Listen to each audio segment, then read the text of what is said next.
काय माऊ?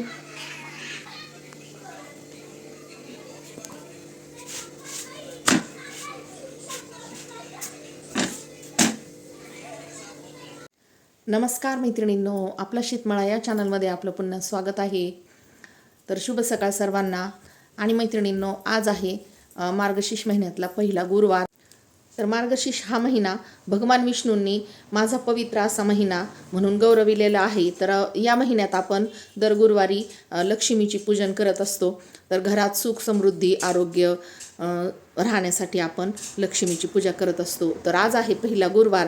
स्वामी समर्थ केंद्रामध्ये, आपल्या गावामध्ये जे केंद्र असतात, तर तिथं आता पारायण सोहळा पण सुरू झालेला आहे 7 दिवसांचा. तर गुरुचरित्र पारायण ही आपण करू शकतो. दत्त जयंतीपर्यंत हा सोहळा असतो. तर पुढच्या गुरुवारी दत्त जयंती आहे. तर दत्त जयंतीपर्यंत हा सोहळा सुरू असतो. तर गुरुचरित्र पारायण आपण का करावे आणि कसं करावे हे थोडंसं मी तुम्हाला सांगणार आहे आज. तर गुरुचरित्राच्या पारायणाच्या आदल्या दिवशी आपल्याला 4 कुत्रे आणि गाय यांना नैवेद्य चारायचा आहे. आणि संकल्प करून आपल्याला दुसऱ्या दिवशी गुरुचरित्र पारायणाला सुरुवात करायची आहे. तर 4 कुत्र्यांना आणि गाईला नैवेद्य का चारायचा आहे, तर हे आपण आता पाहूया. दत्तगुरूंच्या प्रतिमेत आपण पाहतो 4 कुत्रे आणि गाय असते. तर गाय ही पृथ्वीचं प्रतीक मानलं जातं आणि करुणा व जीवांचे पालन करणारी मानली जाते. आणि 4 कुत्रे हे 4 वेदांचे प्रतीक मानले जातात. तर त्यामुळं आपल्याला संकल्प करून 4 कुत्र्यांना आणि गाईला आदल्या दिवशी पोळी चारून आणि मग आपल्याला दुसऱ्या दिवशी श्री गुरुचरित्र पारायणाची सुरुवात करायची आहे. तर आता उद्यापासून आपण करणार आहोत पारायणाची सुरुवात. आणि आज आपण दाखवणार आहोत कुत्र्यांना आणि गाईला नैवेद्य. तर मैत्रिणींनो, आज आहे मार्गशीर्ष गुरुवार. तर ज्योतिषी चाललेली आहे पूजेची तयारी. तर म्हटलं चला थोडंसं तोपर्यंत बोलावं. तर लक्ष्मीपूजन मांडायच्या अगोदर ज्योतीने इथे ना छान असं अगोदर उंबरठा पूजन करून घेतले, हळदीचं लेपन करून घेतलंय. तर उंबरठ्यावर हळदीचं लेपन केल्याने आपल्या घरातील निगेटिव्ह शक्ती बाहेर जाते किंवा आत येत नाही. तर अशा पद्धतीने आता ज्योतीने उंबरठा पूजन करून आणि देवपूजेला केलेली आहे सुरुवात. तर आज ज्योतीला कळसातलं पाणी बदलायचं होतं. आपण जो देवघरामध्ये कलश मांडलेला आहे, तर या कलशातलं पाणी तिने आज बदललं. आणि अन्नपूर्णा देवीचे जे आपण धान्य ठेवत असतो तांदूळ, तर ते तांदूळही ज्योतीने आज बदललेले आहेत. तर सुवासिनीने हे तांदूळ बदलायचे असतात ज्यावेळी आपण घरात एखादी पूजा करतो. तर आज मार्गशीर्ष महिन्यातला गुरुवार असल्या कारणानं आपण महालक्ष्मीची पूजा करणारच आहोत. त्यामुळं हे सर्व आता ज्योतीने करून घेतलं आहे अगोदर. तर तिने देवपूजा ही करून घेतली. तर मी आमच्या गावातल्या स्वामी समर्थ केंद्रामध्ये श्री गुरुचरित्र पारायण करणार आहे. तर त्यामुळे आता 7 दिवस आपले ब्लॉग थोडेसे कमीच येणार आहेत. तर म्हटलं चला हा ब्लॉग घेतलेलाच आहे, तर आता अपलोड करून देते. तर मैत्रिणींनो, गुरुचरित्र म्हणजे 5वा वेद आहे. तर हे सर्वांनी वाचलंच पाहिजे. तर आता इथं ज्योतीने मस्त अशी महालक्ष्मीची पूजा मांडून घेतलेली आहे. गुरुचरित्रामध्ये तसे 52 अध्याय आहेत. जसं जसं आपण गुरुचरित्र वाचत जातो तसं तसं आपल्याला सृष्टीचं रहस्यही उलगडत जातं. पहिल्याच अध्यायामध्ये आपल्याला पाहायला मिळतं सृष्टी कशी निर्माण झाली, 4 युगे कशी निर्माण झाले, सत्ययुग म्हणजे काय, द्वापरयुग म्हणजे काय, कृतयुग म्हणजे काय आणि कलियुगामध्ये कशाचा जास्त प्रचार प्रसार होतो. तर हे सर्व युगांचं महत्त्व आपल्याला या गुरुचरित्रामध्ये सांगितलेलं आहे. गुरुचरित्र पारायण करताना खूप असे नियम पाळावे लागतात. हे नियम पाळून आपण जेव्हा हे पारायण करतो ना, तर आपल्याला आपण मनामध्ये जी इच्छा धरलेली आहे ती पूर्ण झाल्याशिवाय राहत नाही किंवा आपल्याला हे फळ मिळतेच. देवीची कहाणी. श्री गणेशाय नमः. श्री महालक्ष्मी दैवे नमः. ओम श्री क्लूम धनद धनदेहि मामं. ओम धनदाय नमस्तुभ्यं. निधी पद्मादि च भवन्तु तत्प्रसादन्मे धनधान्यादि संपदा. मन लावून ऐकावी, ध्यानात ठेवावी. श्री लक्ष्मी देवीची कहाणी. द्वापार युगाची अधिष्ठाची सौराष्ट्र देशाची मोहिनी श्री महालक्ष्मी देवी. 8 पाट नगर होतं. नगराचा एक राजा होता. त्याचे नाव होते भद्रश्रवा. तो दयाळू, शूर व प्रजादक्ष होता. देवा ब्राह्मणांना, साधू संतांना सुखवीत होता, आनंद देत होता. राजाच्या स्त्रीचं नाव सुरजचंद्रिका होतं. नाव चांगले पण स्वभावात अहंकार. मागील जन्मी ती एका वेश्याची पत्नी होती. तिचं नवऱ्याशी भांडण होई. भांडणानं वैतागली, रागानं घराबाहेर पडली. चालत होती अनवाणी रानातून, तिथं तिला दिसल्या सुवासिनी. त्या करीत होत्या लक्ष्मीचं व्रत. ते तिनं पाहिलं, त्यांच्याबरोबर तिनेही व्रत केलं. दुःख विसरली, दारिद्र्य गेलं, परिस्थिती सुधारली. देवीची भक्ती फळाला आली. कालांतराने ती मरण पावली. पुढे तिचा पुनर्जन्म झाला. स्त्रीचाच जन्म पुन्हा मिळाला, पण भाग्य उजाळलं. भद्रश्रवा राजाशी तिचा विवाह झाला.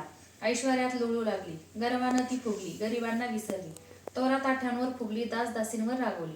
एकदा काय झालं, देवीच्याही मनात आलं, राणीला आपण भेटावं, मागच्या जन्मीची आठवण द्यावी, ओळखते की नाही ते बघावं. आणि राणी राजवाड्यात सुखाने राहत होती. राजाही तिचं कौतुक करी, तिचे लाड पुरवी. त्या दोघांना पुढे 7 पुत्र आणि 1 कन्या झाली. कन्येचं नाव होतं शांबाला. एके दिवशी काय झालं, देवीनं म्हातारीचं रूप घेतलं. फाटकं वस्त्र नेसली, माथी मळवट. शत्रू सैनिक जमिनीवर कोसळत होते. सूर्य पश्चिमेकडे जात होता. अंधार हळूहळू पसरत होता. शेवटी मालाधाराच्या सैन्यानं शत्रूचा फडशा पाडला. अपूर्व विजय मिळविला. भद्रश्रवाचं राज्य पुन्हा मिळवलं. मालाधाराला व शांबालेला ही आनंदाची बातमी सेनापतीने ताबडतोब कळवली. सैनिकांनी शत्रू राज्यातील खजिना लुटला. अफाट संपत्ती मिळाली. ती पोत्यात भरून मालाधाराकडे आणली.